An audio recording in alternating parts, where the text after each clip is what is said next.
और ओपी सागर जी और अतीक अहमद का एक बार आमना सामना हुआ था बड़ा बुलंद अंदाज में, इसलिए ओपी सागर साहब का विशेष स्वागत करता हूं। मेरे भाई कपिश जी ने दो बातें कही, उन पर मैं बक रखूं, फिर आपके पास बाद में आऊंगा। ओपी सिंह जी, सागर साहब आगे, पहले उनसे जरा सुन लूं, इनका अतीक का जब इलाहाबाद की सड़क पर मुचैटा हुआ तो क्या हुआ, बड़ा रोचक मामला है। मैं दो बातें कपिश जी की बात पर कहूंगा। गुजरात में शासन भाजपा का हो या लोक दल का हो, जनता दल का हो, वो ठीक बात, सबको पता भाजपा का शासन है। प्रश्न आया गुजरात कैसे गया? गुजरात भाजपा के कहने से नहीं गया। एक लखनऊ में एक नौजवान को, कारोबारी को अतीक के गुंडे गए उठा लाए, जेल में लाके अतीक के सामने पेश किए, रात भर मारे, उसके मकान, दुकान, फैक्ट्री के कागज लिखवा लिए। वो सुप्रीम कोर्ट आया, सुप्रीम कोर्ट ने कहा ये क्या तरीका भाई? बोले फिर इनके जन्मपत्री देखिए अतीक की, सुनिए कपिश बाबू। सुप्रीम कोर्ट ने कहा सबसे पहला काम स्टेट को ऑर्डर किया कि इसको गुजरात शिफ्ट करो, तत्काल प्रभाव से गुजरात शिफ्ट करो। इसलिए गुजरात गए। अब वहां गुलगुले खा रहे, लाठी खा रहे, वो अतीक जन एक एक बेटा अभी नहीं, दोबारा में आगे कपिश अभी नहीं। और दूसरी बात समझ लीजिए, विकास दुबे याद है, उसके चलते टांगे कांप रही, ठीक। मुख्तार भी तो आए सही सलामत, 14.5 घंटे सफर करके, उनकी गाड़ी के तो नट बोल्ट नहीं खुले, आ गए ना। अब मुख्तार की बेटे भी गिरफ्तार है, उनकी बहू भी गिरफ्तार है, इसमें तकलीफ है क्या किसी को? मुख्तार तो पंजाब से सुरक्षित आए ना, उत्तर प्रदेश, अतीक भी आ जाएंगे। सागर साहब आपका स्वागत। मुझे वो प्रसंग हल्का हल्का याद है जब आप प्रशासनिक सेवा में थे पुलिस की, और इलाहाबाद में आपकी, तब इलाहाबाद नाम था, मुझे माफ करें ओपी सिंह जी ने अभी पता लगा इस नाराज हो जाए, कहीं प्रयागराज नहीं बोल रहे, अब मेरे दिमाग में इलाहाबाद है। तो खैर, अतीक को पकड़ लिया था आपने, मैंने सुना, और बड़ी बहादुरी से पकड़ा था, लेकिन उसके बाद ऊपर वालों ने इतना बवाल काट दिया डर के मारे कि नहीं तुरंत छोड़ो, जानते नहीं ये कौन है। जरा बताइए, वो किस्सा बड़ा रोचक है, उससे पता लगेगा कि सरकारें अतीक के सामने कैसे घुटनों के बल चलती थी, उससे पता लगेगा एक रिटायर्ड ऑफिसर जो खुद जिसके साथ घटना घटी। ओपी सागर साहब, मैं जब सीओसिटी 4 था, थाना धूमनगंज के एसओ का ये अतीक अहमद ने जाके गिरवान पकड़ लिया, मैं थाने में बावर्दी दुरुस्त बैठा हुआ था, तो मैंने फिर जो है उसमें ये हुआ कि इस पे अतीक के खिलाफ मुकदमा कायम करके उसको गिरफ्तारी करने गए। तो पहले इनके ऑफिस में गए चकिया में, फिर इनके घर पे, तो वहां पे नहीं मिले, निकलते समय जो है ये मिल गए, लावा वाला गिरफ्तार कर लिया गया। लेकिन इतनी भीड़ गली में पूरे हो गई, और उसमें 7 गाड़ियां पुलिस की जल गई, और इनको घर किसी तरह का मैं पिस्टल पॉइंट पे लेके आ रहा था। कोतवाली में डीएमएसएसपी आ गए, उन्होंने कहा भाई इसको तो छोड़ने का आदेश है। हमने कहा छोड़ने का क्यों आदेश है, जब घटना इतनी गंभीर, मैं तो छोड़ूंगा। खैर बहरहाल वो जो एसपी सिटी ओपी सिंह साहब थे, ओपी सिंह साहब एक सामने भी बैठे हुए हैं, तो हम लोग वहां पे जाके वो जो है उन्होंने कहा कि भाई पॉलिटिकल वो है, उस समय सेंटर में जो बैठे हुए थे महानुभाव, नाम नहीं लूंगा मैं, राज्य मंत्री थे, केंद्रीय गृह राज्य मंत्री, तो उनका संदेशा आ गया था, तो डीएमएसपी ने कहा भाई छोड़ना है। ये मुझे उस समय समझ में नहीं आया कि इतना प्रेशर तो नहीं था उस समय। अतीक अहमद इतने बड़े अतीक अहमद भी नहीं थे जो आज की तारीख में है। तो बहरहाल ये है कि पॉलिटिकल मजबूरियां आ जाती है, राजनीतिक मजबूरी केवल शायद छोड़ा गया उनको, और मैं तो खैर उसके पक्ष में नहीं था, क्योंकि जान पे खेल के मैंने गिरफ्तार किया था। लेकिन ये दुर्भाग्यपूर्ण स्थिति है।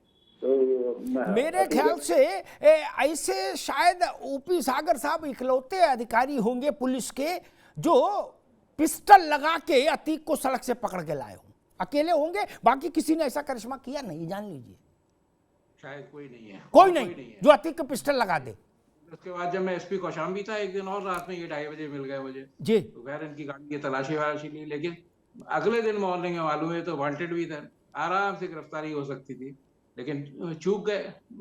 तो लेकिन मेरा कहने का मंशा ये है कि अगर पुलिस अधिकारी चाह ले या कानून चाह ले तो किसी भी अपराधी का अपराध करने का हिम्मत तो नहीं हो सकती। हिम्मत तो हो भी जाएगी तो तुरंत पकड़ ली। सरकारें चाह लें, अधिकारी और कानून तो छोटी चीज हो जाती है। सरकारें चाहें तो मानो, एक उदाहरण और दूंगा, फिर ओपी सिंह जी के पास चलूंगा। मेरे ख्याल से वो सबको समझना चाहिए, हम सबको, कपीश भाई को भी, हम सबको। शायद 2006 था, अगर सही याद कर रहा हूं। अतीक बाबू के मन में टोटे टोटे हो गया मन। बोले ये धूमनगंज चूमनगंज साला कितना करे हैं। बोले अरे गाड़ी निकाल, नोएडा है, नोएडा आ गए। बोले अब नोएडा की जमीन हम बांटेंगे। उस वक्त नोएडा में बड़ा सोना उगल रही थी, नोएडा की जमीन है। सुन लो भैया कपीश बाबू, क्या लोगों ने बताया कि उस्ताद ऐसे नहीं होता। बोले ना हम जहां खड़े हो गए वहीं हो गई जमीन। क्या एक बड़ी प्रभावशाली चेयरमैन थी नोएडा में, उनका भी सरकार से सीधा था टॉप पे। क्या इसका बदमिजाजी देखो, इसका दुस्साहस देखो। ओपी सिंह जी, अतीक उनके घर 14A में कोठी चेयरमैन की, घुस गए। चेयरमैन नहीं मिली तो उनकी अम्मा को 100 जन्म तार दिए। क्या वो फड़फड़ाती रही चेयरमैन नोएडा। चेयरमैन नोएडा को आप सब लोग जानते हो, किसी भी काल में बहुत बड़ा आदमी होता है चेयरमैन नोएडा। ठीक, मुख्यमंत्री से सीधे संपर्क में होता है, ये सब जानते हैं, मैं ही नहीं, सब जानते हैं। ठीक, सरकार से गिड़गिड़ाती रही वो चेयरमैन, रिपोर्ट नहीं लिखा पाई अतीक के खिलाफ थाने में कि इसने मेरे घर में घुस के मेरी मां से बदतमीजी की। ये जलवा जलाल था। अच्छे अच्छे सांसद मंत्रियों को ये जलवा जलाल उपलब्ध नहीं रहा। ओपी सिंह जी, बड़ी कश्मकश होती है। कहा जाता है कि भाई आप बुलडोजर चला देते हो, आप आदमी को गाड़ी में बैठाना चाहते हो ताकि गाड़ी पलट जाए, चलती का नाम गाड़ी की जगह पलटी का नाम गाड़ी हो जाए। और आपके विरोधी कहते हैं कि आप खुद न्याय करने लगते हो न्यायालय के स्थान पर। एक दूसरी ओर मसला ये है कि इस प्रदेश की आंखों ने ऐसा न्याय देखा कि 100 मुकदमे के बाद भी आदमी मूछें यूं ऐंठ रहा है और किसी में सजा नहीं। क्या बड़ी दुविधा की स्थिति है ओपी सिंह जी। जी, पुरानी कहावत है अवतार जी कि जब पाप का घड़ा भरता है तो फूट जाता है। और मैं ये कहना चाहूंगा कि पाप का घड़ा जिसका भरना था भर चुका है, अब वो फूटने के कगार पर है।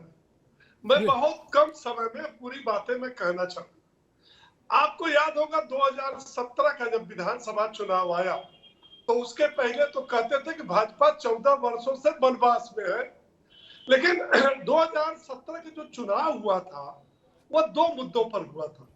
तब योगी जी परदिश में नहीं थे। एक मुद्दा था उत्तर प्रदेश में गुंडा राज, माफिया राज कैसे समाप्त हो और कानून का राज हो, और दूसरा ये जो लूटपाट हो रहा है खत्म हो, उत्तर प्रदेश का सर्वांगीण विकास हो। मेरे हिसाब से केवल ये 2 मुद्दे थे और जनता ने भारतीय जनता पार्टी पर विश्वास किया कि अब सबको देख लिया, 4 बार उनको देख लिया, 3 बार उनको देख लिया, अब ये भारतीय जनता पार्टी कह रही तो एक बार इनको भी देख ले। और देखने में भारतीय जनता पार्टी पर जनता ने विश्वास किया, जनादेश दिया और हम सरकार में आए। तो ये दोनों हमारे सामने चुनौती थी, उत्तर प्रदेश की कानून व्यवस्था पटरी पर लाना और उत्तर प्रदेश का विकास करना। आज मैं दावे के साथ कहता हूं कि भाजपा सरकार में प्रदेश की कानून व्यवस्था पूरे देश में एक मिसाल कायम कर रही है। ये भारतीय जनता पार्टी के प्रवक्ता के नाते नहीं, उत्तर प्रदेश की एक जनता के नाते। अब मैं थोड़ी सी बात कहूंगा जी। सवाल ये उठता है कि कंस और रावण की तरह इनका पाप का घड़ा भरता गया, और पाप का घड़ा भरता गया किसने भरवाया? आप ये बताइए, एक गुंडा, एक मवाली, एक अपराधी बार बार विधायक और सांसद कैसे हुआ?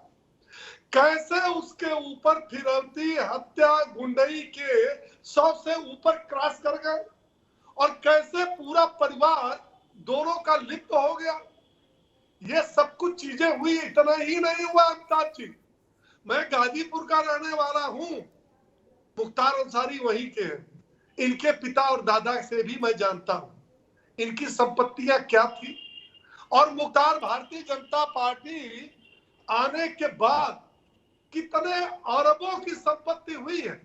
ऑन रिकॉर्ड अतीक अहमद की 1200 करोड़ की संपत्ति, जमीन जायदाद मकान सब लेकर के जब्त हुई है। और मुख्तार अंसारी का अभी 650 करोड़ की संपत्ति जब्त हुई। तो इनको माननीय बनाने का काम किसने किया और इनकी संपत्तियां अकूत बढ़ती गई।